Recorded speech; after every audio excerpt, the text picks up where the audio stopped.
was talking to you a little bit about it before we started rolling and stuff, but you've been at ATS for a little while now. Oh, yeah. I came in here whenever the economy was going down, and I thought I needed to specialize in something. And I went from specialized from the bottom all the way up to the top. I went to heavy haul for a little bit. I loved my niche with windmill blades, so I went back to specialized, and now I'm a 4-axle blade hauler. Nice. So what had you decide that, because again, you were able to experience it all. What had you decide that was the place for you? I like the teamwork environment and everything. It's a little bit more of a different, because whenever, even in your heavy haul, you don't always have to have escorts, and you don't always have to work as a team. You do work with them as, your fleet manager, stuff like that, but you don't have a group of people. Whenever you're doing blades and everything else, I have 2 escorts and a steerman, and we all have to be on the same page, and we all have to work together. Nice. Should be a pretty decent year for you in 2026, it sounds like. I hope so. Yeah. We didn't do that bad last year. Some people did. I did. They kept me busy pretty good. Good. I think at the very beginning of the year, we hauled the bigger ones, the 80 meters. Then later on and everything else, we did the little bitty ones. Quick note before we continue. If you're driving now and want to take on something bigger, heavy haul at ATS is a whole different level. It takes more planning, more responsibility, and more skill, but it also opens the door to running more specialized freight. If you're interested in what heavy haul looks like and what it takes to get there, you can learn more at driveforats.com or follow the link in the description. Now back to the episode. Like you said, you kind of came in when things were headed down from an economic standpoint, and you've seen probably all of it now over the last decade plus. So I watched the oil boom, the oil not there. I watched Fort Mac burn down to the ground after we got finished building Fort Mac. Yeah. Yeah, I've watched it all. I remember whenever we'd go back and forth to Canada, and we loved that freight. That freight was great. And yeah, I've seen it all. I've watched the ups, the downs, hey, you need to watch your speed for fuel mileage and everything else. I watched it, hey, you're killing yourself sitting there trying to drive 75 miles an hour. You need to bump it back down to 65. You really do.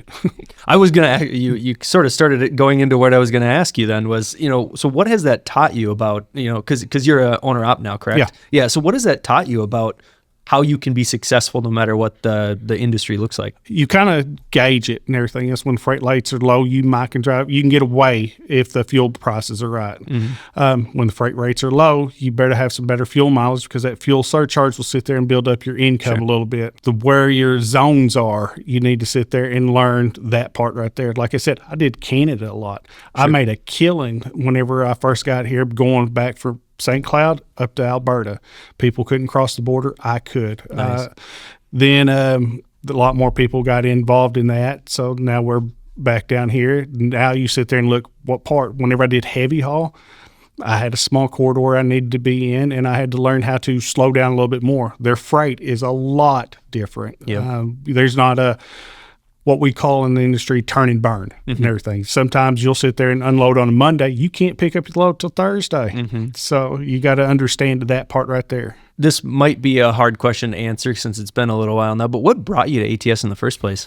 Like I said, it was the specialized part of it. So I was working for a company. They're a pretty good sized company. To be honest with you, I'm surprised they're still afloat. But watching the freight rates go down, watching my loads go down. I did flatbed with them. I was sitting there watching. I'm not moving as much, and I'm sitting more. And I'm supposed to be home on the weekend. Now I'm working on the weekends.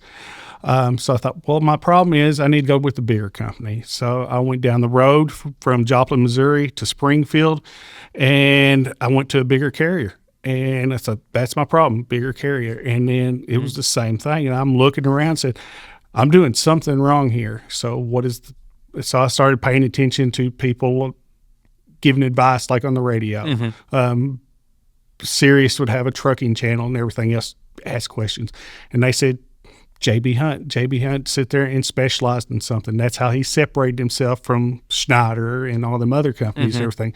The more you specialize, the more of an asset you are. Sure. So I looked at ATS and said, well, they got everything. They got the step decks, the RGNs. I've never hauled any of that. And I didn't have a desire to go to heavy haul at that time. Sure. And came up here. First load I got and everything, it was something I've never even thought about hauling before, and I had to tarp it, and it was weird. It's a transformer. I got it done, went up to Alberta with it, and after that, it's just kind of, that's what I did. That's cool. That's really cool. So this one should be a little bit easier to answer now because it's going to be more recent, but what keeps you at ATS? Mainly the people. Sure. There's a lot of people that I've grown to love here and everything else. Carrie, she's my first fleet manager here. We just got finished talking to her. Nice. Jackie and Linda and a bunch of them people right there. I've been around them for so long, even before y'all expanded the office. Mm-hmm. I remember watching Linda sit there and look out the window and everything else, wishing drivers would just leave her people around her alone. But yeah, the people around me and everything, there's not a person. I've worked for large carriers, and you go through, if you're allowed to go through the door, then you have a hard time getting to your fleet manager. Mm-hmm. Then you have a hard time if you want to go talk to a safety person. I know where everybody's at. Yep. If you have a contractor problem, I can bring you to the right person. I can go see him in payroll and everything else. She will point my way to the right person. Things have changed where people are starting to retire and everything. So it's getting harder to find some of the people I'm used to. But you kind of sit there and say, where's the new Nancy at? Well, we got a new Nancy right there. Nice, yeah. Or we'll move people around on you. And so you go, oh, yeah, they're over here. And no, they're not anymore. We have a guy that used to work for Sentinel. He's always works for Sentinel as far as I know. His name's Chuck. Now he's in heavy haul. Yep. That's weird. One, I could just never see him doing that. But two, I've worked with Chuck for a long time. So if I needed something done in Sentinel and Ryan's not there, I'd go to Chuck. Chuck always got the stuff done. Nice. So kind of going back to the ups and downs in the market and all that stuff, since you've pretty much seen it all at this point, right? A really big economic downturn that was kind of a big pain for the trucking industry, but this one's a lot longer. Yeah. Maybe it hasn't been as bad, but it's longer. What kind of advice would you give to drivers out there about how to, overcome it? When you should decide that, hey, I'm going to stick it out with a carrier like ATS versus it's probably time to look elsewhere? With ATS and everything else, you need to learn your markets more than anything. Laredo, everybody thinks go down Laredo, it's popping. No, certain times of the year, Laredo is not popping and everything. And if you think that you go from ATS to, let's say, a Prime or somebody else that's in the flatbed carrier and it's going to change, it's not. We have a bigger slice of the pie than some of these people and everything. And with us being specialized and stuff, we're not competing with them companies at all. So you're hauling lumber, but guess what? Nobody's building houses. Yeah.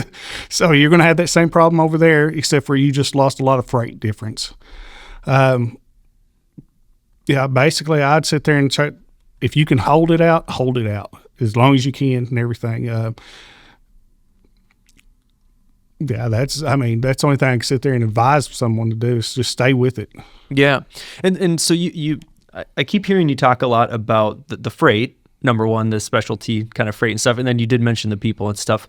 What would cause you in your position at this point now to say, this is enough, I can't stay at a carrier like that anymore? Where do you draw the line? Where I draw the line is whenever I couldn't trust someone and everything. To me, a lot of it has to do with the trust.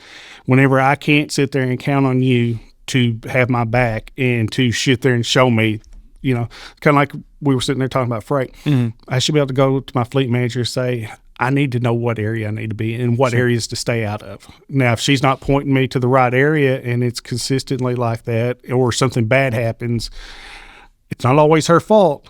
But if it's consistently thing, then I need to worry about it. For sure. But every company's going to tell you the same thing. If you have a problem with your fleet manager, you come to that next person up, then you get shipped to another fleet manager. Sure. It's not always the fleet manager. Sometimes it's the driver.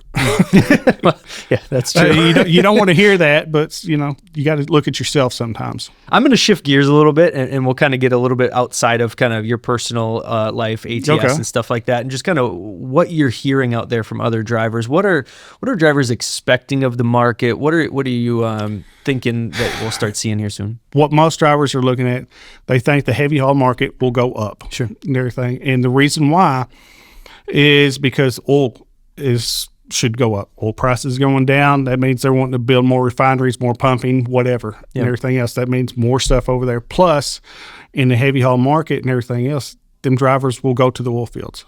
In the wind side, they're nervous.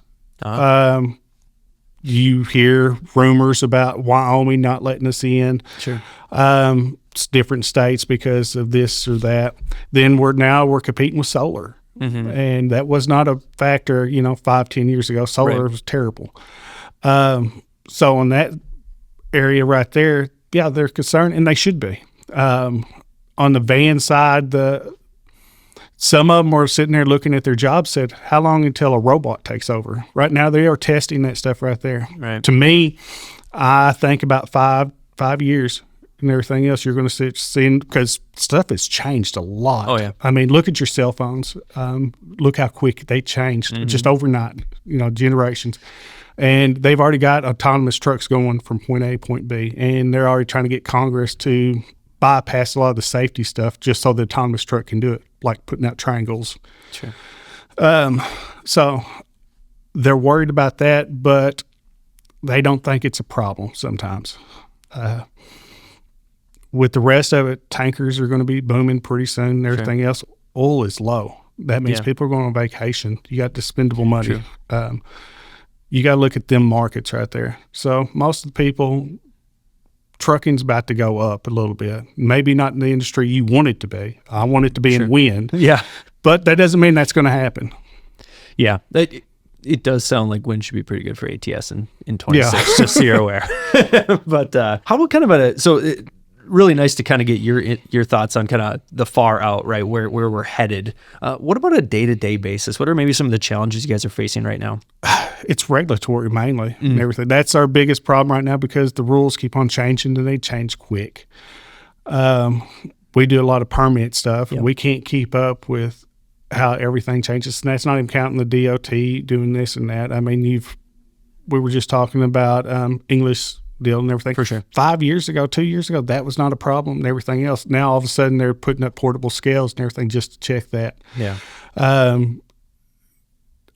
Australia has a shaker and everything. And what it does is you drive your truck onto it, they shake your truck, and they check your suspension. There are scales coming up with that. Sure. They're cheating now, basically. There's scales now that have sensors everywhere, AI sensors, and they check your tire temperatures. They make sure you don't have air leaks. They check your entire vehicle before you ever get to the dip. That guy doesn't really have to do anything. He knows exactly where to look at. And we didn't have that problem back then. I mean, back whenever I first started driving, not saying I did it, but, you did 2 log books and, 1,000 miles a day and everything else, you were good to go.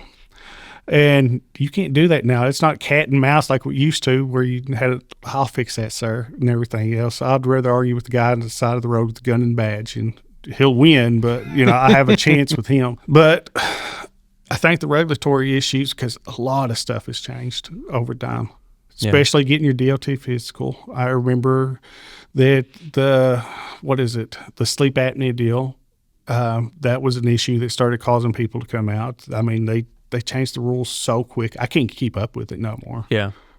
It feels like I can't either. It's my job every day. So. Well, yeah. I mean, they told me, so I got a red book that tells all the regulations for oversize, and it's kind of a rough deal. And they told me as soon as they print that bad boy out, it is obsolete. Yeah. So now they got it on my phone. And, good. But it's still obsolete. I mean, it depends on what the guy on the side of the road and everything determines what that word says. It's the lawyer definition nowadays. So to not kind of make everything sound all doom and gloom for our industry, because I truly don't believe it is, right? There's a reason a lot of us work in this industry. There's a reason it's a huge industry in this country. What keeps you truck driving? Well, one, I get to have my wife with me. So that's a perk right there. She's my steerman. So now we get to travel. We get to do things. We got to see Portland. We got to see their waterfalls. I get paid to be a tourist sometimes. I mean, there's a lot of downtime and wind, and you have to sit there and relax. And the only way that you're going to be able to relax is go out and do stuff. Yeah. We've been to a lot of zoos, stuff like that. If I was at home doing a 9 to 5 or even working in your office, I can't do that. I mean, there's only so many lakes in Minnesota. There's like 10,000 of them, but you can only see, you're eventually going to see them all, probably. Yeah. Nice. Yeah. And you know, I go back to, you said you get paid to be a tourist. I think that's a good mindset to have, as long as you, like it sounds like you are, keep the business mindset, right? Oh, yeah. You have to continue to manage and go, I don't need an extra day in this city. I should probably take this load and get back to work, right? Oh, so yeah. Continue to have that balance is what's really important, because we certainly have drivers that... You have the old school of thinking, and it's go point A, point B, and that's my entire job. Then you have the new set of thinking, and that is they're basically on vacation year round. They're 200 miles where the sun goes down and they're ready to stop. So how do you determine... The work ethic is totally different from now. But then I sit there and talk to my uncle or somebody like that that's been doing it for a long time, or I've got a co-driver or a driver that usually is with me, Louie. He's been driving for a long time, and in his prime, he would have smoked me. And I am really good at keeping that door closed, but he is better.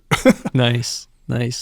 So what advice would you give maybe somebody who is like, I kind of want to be a truck driver, but I don't know what it's going to take from me. Maybe they're 18 today, so they can't do it tomorrow, right? But what kind of advice would you give somebody like that? Well, the first thing I'd tell them is keep your records clean. Mm.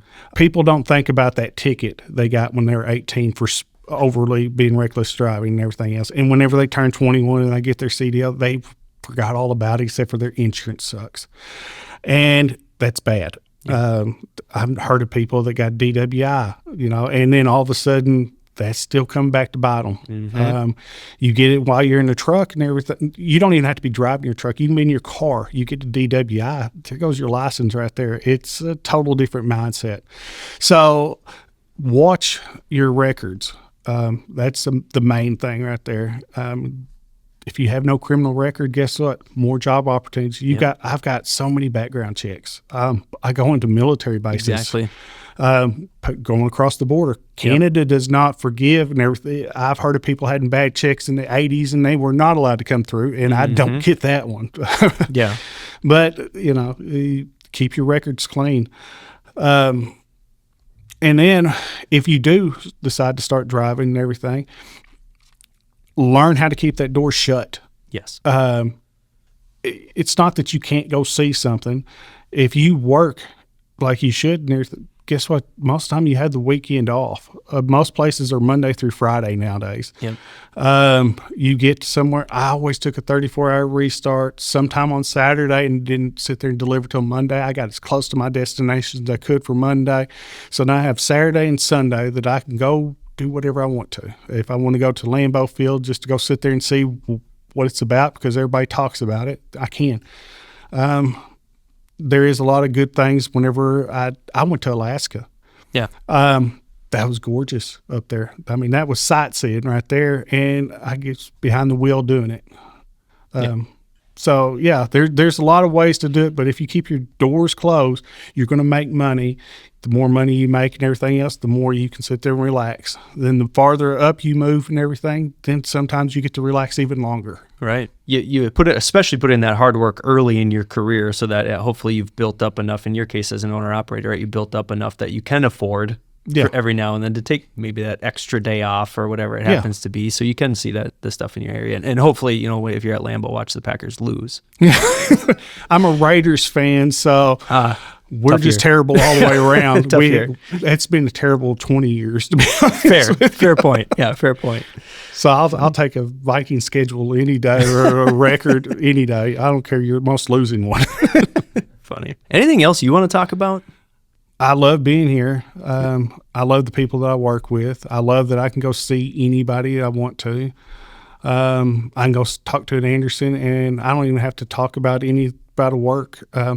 Raleigh used to love to go on them little fishing things right there, and one of the rules was you didn't talk about work. You talked about fish. I don't fish, but you know what?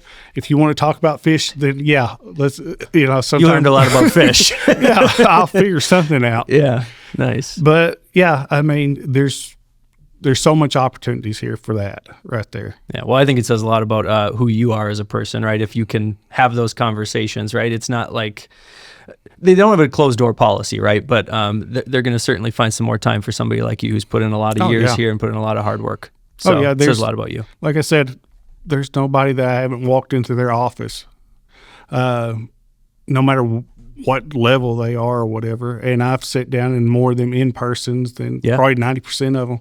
I used to spend about a couple of them a week just for fun and everything, because I liked sitting there, and most of the questions are the same, most of the problems are the same, but every once in a while you'll sit there and find something else, and you'll learn something different.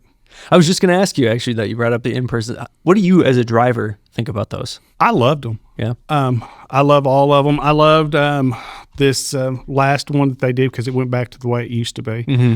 It used to be the same questions, same problems over and over, and I can sit up there and you're in person, and I can tell you what the ownership will sit there and say about every single one of them, because I have heard that same answer, same problem, same this.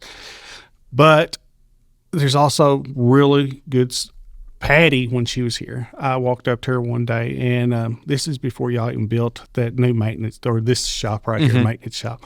And I loved how prime you could go through an inspection bay and you can get your little stuff done and everything else, like lights and stuff like that. Yep. And I told her, I said, you know what?